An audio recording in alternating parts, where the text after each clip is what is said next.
Hello everyone, welcome back to Revised Study. Today I discuss about NCERT Class 8 English. It's a happened book of Chapter 2 of Children at Work of Part 2. Let's start summary. Velu follows his friend through the crowded street to a big building. Value ଭିଡ଼ ଭିତରୁ ବାହାରି ତା ସାଙ୍ଗକୁ ଭେଟେ। ଦୁହେଁ ମିଶି ଏକ ବଡ଼ building ନିକଟକୁ ଯାଆନ୍ତି। Behind the building there is a big garbage bin. ସେହି ବିଲ୍ଡିଂ ପଛରେ ଗୋଟେ ବଡ଼ ଆବର୍ଜନା କୁଣ୍ଡଟେ ଅଛି। Velu wonder why they are there at all. Velu ଚକିତ ହୁଏ ଯେ ସେମାନେ ସେଠାକୁ କାହିଁକି ଆସିଛନ୍ତି। Let's start story. He catch up with the girls as she was living the station.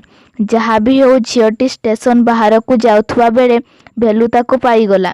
When they got to the road, Velu found that the vehicles kept coming and never stopped for anyone. ସେମାନେ ଯେତେବେଳେ road ପାଖକୁ ପହଞ୍ଚନ୍ତି ତ value ଦେଖେ ଯେ ଗାଡ଼ି ଗୁଡ଼ିକ ଆସୁଛି କିନ୍ତୁ କାହା ପାଇଁ ବି ଛିଡ଼ା ହେବାର ସେ ଦେଖୁନି। Smoke and dust flew at him from all sides, making his head spin. ସେମାନେ ରୋଡ଼ ଉପରେ ତ ତାଙ୍କ ଚାରିପାଖରେ ଧୂଆଁ ଓ ଧୂଳି ଉଡ଼ୁଥାଏ ତ ଭେଲୁର ମୁଣ୍ଡ ବିନ୍ଧା ବି ଷ୍ଟାର୍ଟ ହୋଇଯାଏ। ତୁମେ ଫିଲ୍ କରିଥିବ ଅଧିକ ମାତ୍ରାରେ ଧୂଳି ବା ଧୂଆଁରେ ରହିଲେ ମୁଣ୍ଡ ବିନ୍ଧା ବାହାରିଯାଏ। They had to wait for a long time before they could find a gap to run through. ସେମାନେ ରାସ୍ତା ପାରି ହେବାକୁ ଚାହୁଁଥିଲେ ତ ଗାଡ଼ି ଗୁଡ଼ିକ ଯିବା ଆସିବା ଲାଗି ରହିଥିଲା। ସେଇଥିପାଇଁ ସେମାନଙ୍କୁ ସେଠାରେ ବହୁ ସମୟ ଅପେକ୍ଷା କରିବାକୁ ପଡ଼ିଥିଲା। Value kept hesitating and the girls finally dragged him to the other side. Value ଭିଡ଼ ଭିତରେ ନିଜକୁ ଫିଲ୍ କରେ। ସେତେବେଳେ ଝିଅଟି ତାକୁ ରାସ୍ତାର ଅନ୍ୟ ଏକ ସାଇଡ଼କୁ ଧରି ଟାଣି ନିଏ। What do you think you are doing grazing cows. ତୁମେ କ'ଣ କରିବାକୁ ଚାହୁଁଛ, ଗାଈ ଚରେଇବ କି? If you stand around in the middle of the road like that you will be chutney. ତୁମେ ଯଦି ଏହିଭଳି ରାସ୍ତା ମଝିରେ ଛିଡ଼ା ହୋଇ ରହିବ ତେବେ ତୁମେ ଚଟୁଣୀ ବନିଯିବ। ଏଠାରେ ଚଟନୀ ମିନ୍ସ ଗାଡ଼ି ଗୁଡ଼ିକ ଚାପି ହେବାର ପସିବିଲିଟି ରହିଛି। Velu's heart was still beating fast. ଭେଲୁର ହାର୍ଟବିଟ୍ ଏପର୍ଯ୍ୟନ୍ତ ଜୋରରେ ଚାଲୁଥିଲା କାହିଁକି ନା ସେ ରାସ୍ତା ମଝିରେ ଥିଲା। ଝିଅଟି ତାକୁ ଟାଣି ଆଣିଲା ତ ସେ ପୂରାପୂରି ଡରି ଯାଇଥିଲା। He looked back at central station, the traffic speeding by. Velu ପଛକୁ ବୁଲି ସେଣ୍ଟ୍ରାଲ ଷ୍ଟେସନ ଦ୍ରୁତ ଗତିରେ ଆସୁଥିବା ଗାଡ଼ି ଗୁଡ଼ିକ ଦେଖିଲା। How had they manage to come through that. ଏତେ ଭିଡ଼ ଭିତରୁ ସେମାନେ କିପରି ବାହାରିଲେ? They walked along the side of the road under some huge signboard. ରାସ୍ତା କଡ଼ରେ ଥିବା ବଡ଼ ବଡ଼ ସାଇନବୋର୍ଡ ତଳେ ତଳେ ଚାଲିଥାନ୍ତି। Velu looked up at the pictures, banians, car tyres, pens, a woman holding a box. Velu କିଛି ବେନିୟନ୍ସ, କାର୍ ଟାୟାର୍ସ ଆଉ ଗୋଟେ ମହିଳା ଗୋଟେ ବକ୍ସ ଧରିଥିବାର ଚିତ୍ର ଦେଖିଲା। The writing was all in English, so he did not know that it meant. ସେଠାରେ ଲେଖା ହୋଇଥିବା ସବୁ ୱାର୍ଡ ଗୁଡ଼ିକ ଇଂଲିଶରେ ଥିଲା ସୋ ଭେଲୁ କିଛି ବୁଝିପାରିଲାନି। ଦ ଗାର୍ଲ ଷ୍ଟୋନ୍ onto a wide bridge and walked up. ସେ ଝିଅଟି ଓସାରିଆ ପୋଲ ସାଇଡ଼କୁ ବୁଲି ସେ ରାସ୍ତାରେ ଚାଲିଲା। Velu stopped and peeped over the railing. Velu ଛିଡ଼ା ହୋଇ ଲୁହା ବାଡ଼ର ତଳକୁ ଦେଖିଲା। Under him the road ran into the city. ଯେତେବେଳେ ସେ ବ୍ରିଜ ତଳକୁ ଦେଖିଲା ତଳେ ଥିବା ରାସ୍ତାଟି ସହର ଆଡ଼କୁ ଯାଇଛି। In the distance she could see huge building and towers and more roads. ସେଠାରୁ କିଛି ଦୂରରେ ସେ ବଡ଼ ବଡ଼ ଘର, ଟାୱାର୍ସ ଆଉ ବହୁତ ଗୁଡ଼ିଏ ରାସ୍ତା ଦେଖିପାରୁଥିଲା। See that big building with wall around it. ଦେଖିପାରୁଛ ଚାରି ସାଇଡ଼ରୁ ଘେର ହୋଇଥିବା ବିଲ୍ଡିଂଟିକୁ। If you are not careful you will soon be counting birds there. ଯଦି ତୁମେ ଅସାବଧାନତା ଅବଲମ୍ବନ କର ତେବେ ତୁମେ ବହୁ ଶୀଘ୍ର ଭିତରେ ଗୁଣକାର ହୋଇ ରହିବ। The girls grinned and point at a huge building. ଝିଅଟି ଟିକେ ହସି ସେଠାରେ ଥିବା ବଡ଼ ବିଲ୍ଡିଂଟିକୁ ଆଙ୍ଗୁଳି ଦେଖାଇଲା। Velu squinted and read the Tamil sign central jail. Velu ଟେରେଇ ଅନାଇଲା ଆଉ ତାମିଲରେ ଲେଖା ହୋଇଥିବା ସାଇନବୋର୍ଡଟିକୁ ପଢ଼ିଲା। Central jail. Why I have not done anything wrong. କାହିଁକି, ମୁଁ ତ କିଛି କରିନି ବୋଲି ଭେଲୁ କହିଲା। You do not have to do anything. ତୁମକୁ କିଛି କରିବାର ଦରକାର ନାହିଁ। Just do not get caught, that's all. ତୁମର ଏତିକି ବୁଝିବା ଦରକାର ଯେ ତୁମେ ଧରା ପଡ଼ିନ। What does she means. ସେ ଝିଅଟିର କହିବାର ମତଲବ କ'ଣ ଥିଲା? ଭେଲୁ ୱାଣ୍ଡାର। ଭେଲୁ ଚକିତ ହୋଇଗଲା। Meanwhile the girls was already heading down the bridge with the sack on her shoulder. ସେହି ସମୟ ଭିତରେ ସେ ଝିଅଟି ତାର ବସ୍ତାକୁ କାନ୍ଧରେ ବୋହି ସେହି ରାସ୍ତାରେ ବ୍ରିଜର ତଳକୁ ଅନାଇଥିଲା। What was in it? ସେଠାରେ କ'ଣ ଥିଲା? He had seen her putting plastic cups into it at the station. Velu ସେ ଝିଅଟିକୁ ଷ୍ଟେସନ ପାଖରେ ଥିଲାବେଳେ ପ୍ଲାଷ୍ଟିକ କପ୍ସ ଗୋଟାଇବାର ଦେଖିଥିଲା। What are you carrying in that bag? ତୁମର ଏ ବସ୍ତାରେ କ'ଣ ଅଛି ବୋଲି ଭେଲୁ ସେ ଝିଅଟିକୁ ପଚାରିଲା। Things, bottle, papers. ଅନାବନା କିଛି ଜିନିଷ, ବଟଲ୍ସ, କାଗଜ ଅଛି ବୋଲି ଝିଅଟି କହିଲା। Velu wondered what she was doing with them, but he felt shy to ask any more question. Velu ଆଶ୍ଚର୍ଯ୍ୟ ହେଲା କି ସେ ଏସବୁକୁ କ'ଣ କରିବ, ପରନ୍ତୁ ସେ ଝିଅଟିକୁ ଆଉ କିଛି ପ୍ରଶ୍ନ ପଚାରିବାକୁ ବି ସେ ଲାଜେଇଲା। It was still morning but the sun blasted down on the tars and Velu's balls feet burn. ସେତେବେଳେ ସକାଳର ସମୟ ଥିଲା ତ ସୂର୍ଯ୍ୟଙ୍କର କିରଣ ପ୍ରଖର ଥିଲା।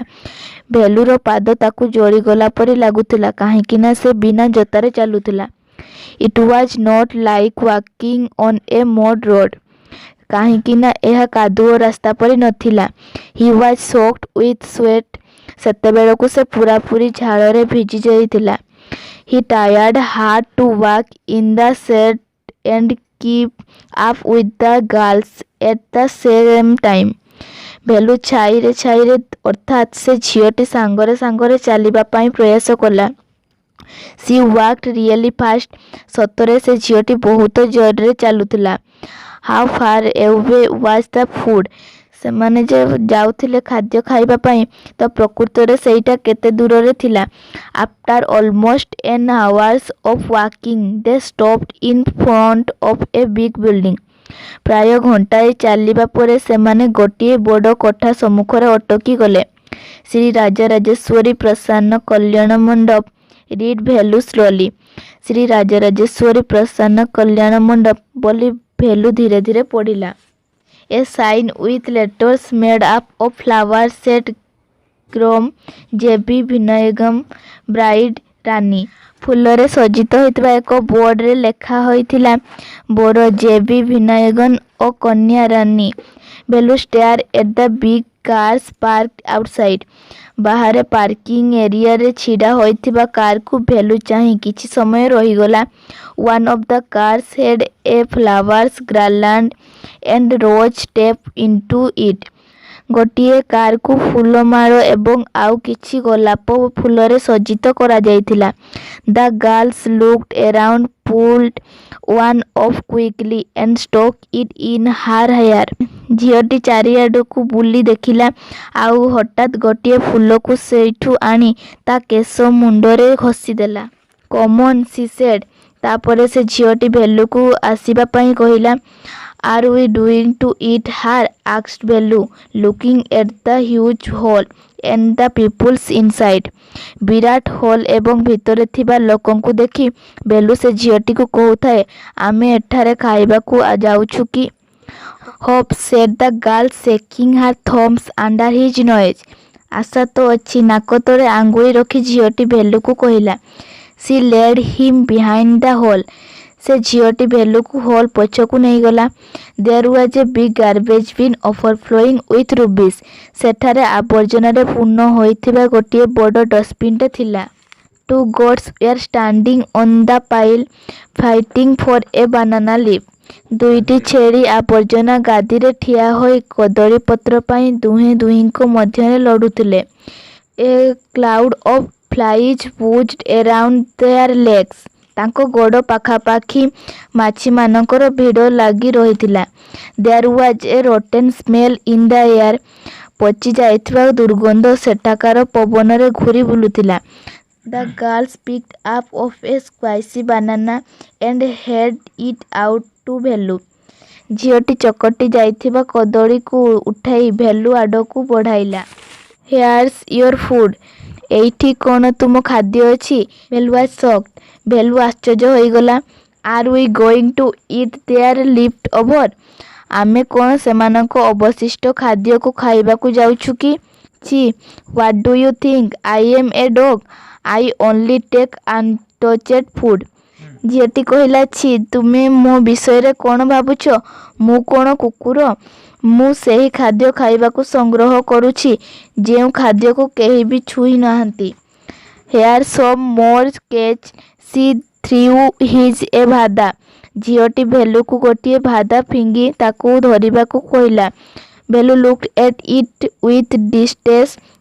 भेलु एहाकू टिके दूरेई विचलित भावरे देखिला। Come on, hero eat. It hero, एहाकू खाई दियो। You think I like it. तुमे भावुछ कि मु एहाकू पसंद करुछि बोली? I told you I will find you something to eat. मु तुमको कहिथिली ना तुमको खाइबा पाई किछि देबी बोली। Don't think I have money to buy food for you. तुमे भाव नाही जे तुम पाई खाद्य किनिबा को मो पाखरे टंका नाही बोली। You would better eat what you get until you have your own money. जे पर्यंत तुम निजस्व टंका नाही से पर्यंत तुमको जहाँ मिलिबो ताहा खाई चलो। Velu hesitated but his stomach squashed him again. Velu दिग्धा बोध कला परंतु ता पेट भोकरे आउटु पाउटु हेलानी। He gulp down the banana and vada. से संगे संगे कदली और भादा को गिरी देला। He stomach felt better immediately. भोकरे थिला ना तो खाइला परे संगे संगे ताकू भलो लागिला।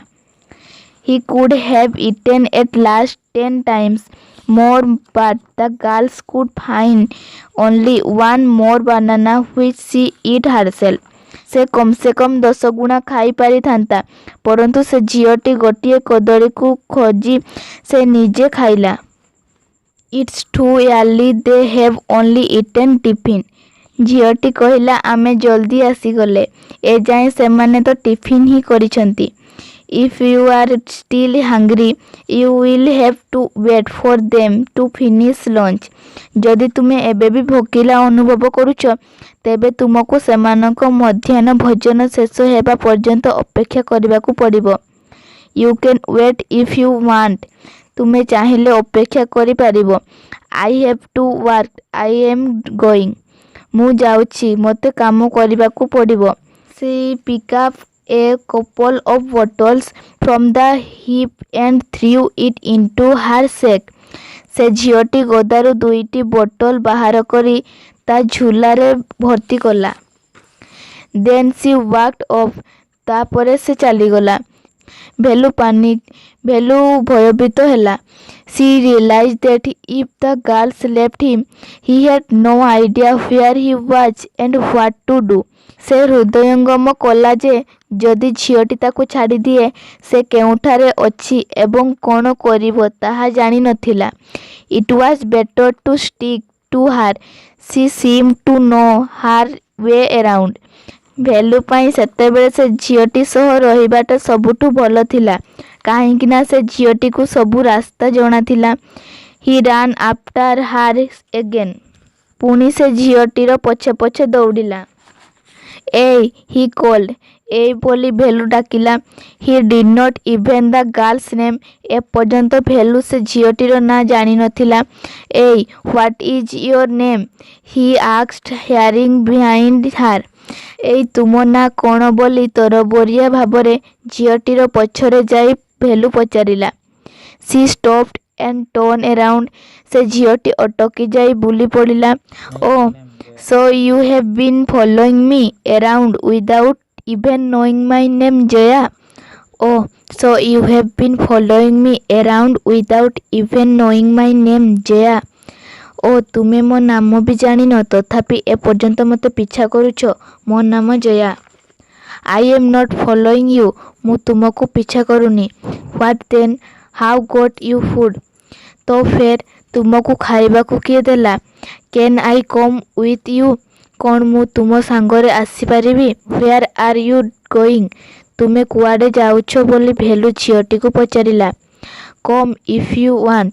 तुमे चाहिबो तो आसी परिबो। This bag is full. I have to go home to get another one. ଏହି ବ୍ୟାଗ୍ଟି ମୋର ଭର୍ତ୍ତି ହୋଇଗଲା, ତ ଆଉ ଗୋଟିଏ ବ୍ୟାଗ୍ ଆଣିବା ପାଇଁ ଘରକୁ ଯିବାକୁ ପଡ଼ିବ। ଭିଡ଼ିଓଟି ଭଲ ଲାଗିଥିଲେ ଗୋଟେ ଲାଇକ୍, ସେୟାର ଏଣ୍ଡ ସବସ୍କ୍ରାଇବ୍ କରିବାକୁ ଜମା ଭୁଲିବେନି। Thank you.